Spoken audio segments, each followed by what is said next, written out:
Halo, perkenalkan nama saya Chelsea Onela Pakpahan dari kelas 12 MIA 3. Jadi kali ini saya akan menjelaskan tentang pentingnya menjaga alam ciptaan.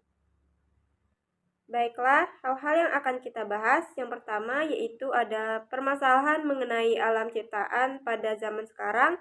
Yang kedua, pentingnya menjaga alam ciptaan menurut agama Islam dan upaya yang dapat dilakukan untuk menjaga alam. Baiklah, yang pertama kita akan membaca tentang permasalahan mengenai alam di sekitar kita, yaitu permasalahan sampah. Permasalahan sampah menjadi isu global yang mengkhawatirkan seiring perkembangan zaman di era modern.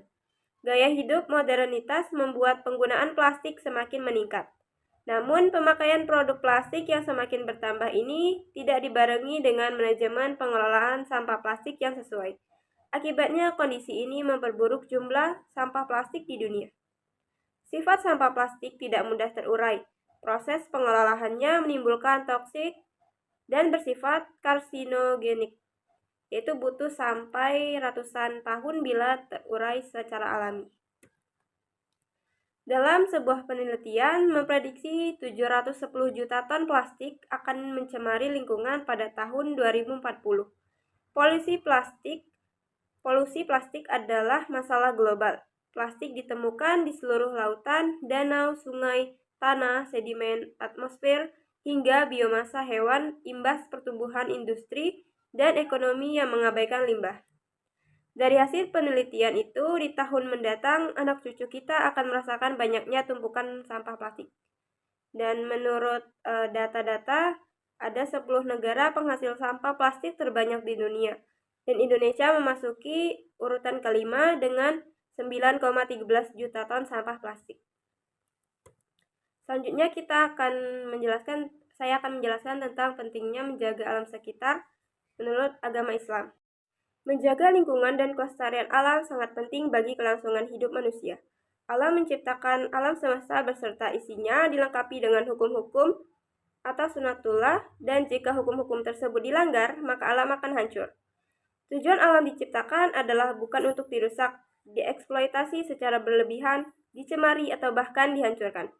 Akan tetapi adalah untuk difungsikan semaksimal mungkin dalam kehidupan. Kita bertugas untuk melestarikan alam. Seluruh manusia mempunyai kewajiban yang kurang lebih sama untuk menjaga dan memperhatikan kemaslahatan lingkungan, yaitu dengan melakukan hal-hal yang bermanfaat bagi lingkungan dan masyarakat luas, sekaligus menghindari hal-hal yang bersifat negatif terhadap lingkungan dan kehidupan bersama. Dan menurut Yusuf Al-Qaradawi dalam karyanya yang berjudul Ri'ayah Al-Bi'ah fi Al-Syariah Al-Islam, yang diterjemahkan menjadi Islam Agama Ramah Lingkungan pada tahun 2002, menjelaskan bahwa menjaga lingkungan adalah termasuk kepada maqasid syariah. Menjaga lingkungan sama dengan menjaga agama atau hifdin, karena hal tersebut tersurat dalam firman Allah surat Al-A'raf ayat 56 yang artinya, dan janganlah kamu berbuat kerusakan di muka bumi setelah Allah perbaiki. Qadarwi juga menjelaskan bahwa lingkungan sama pentingnya dengan menjaga jiwa, harta, keturunan, dan akal.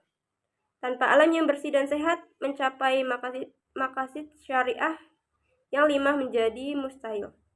Maka marilah kita mulai memilah sampah kita untuk lingkungan yang lebih asri, lebih bersih, dan lebih sehat. Selanjutnya adalah upaya yang dapat kita lakukan untuk menjaga alam ciptaan.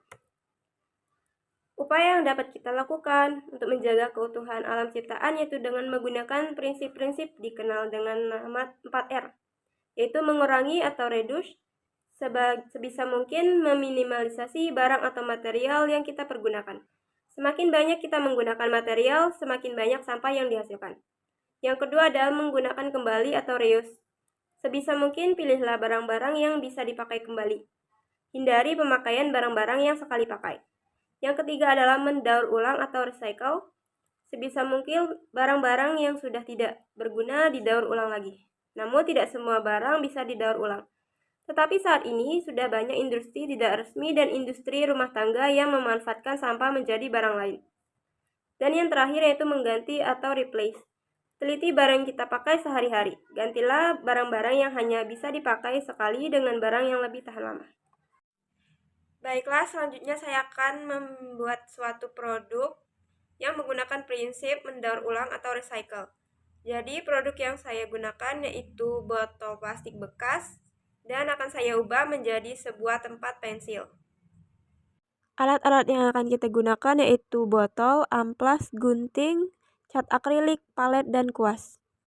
Pertama-tama kita gunting botolnya terlebih dahulu sesuai dengan selera masing-masing. Lalu kita amplas agar permukaan botol tidak licin. Kemudian botol akan kita cat dengan cat akrilik dan warnanya sesuai dengan keinginan masing-masing.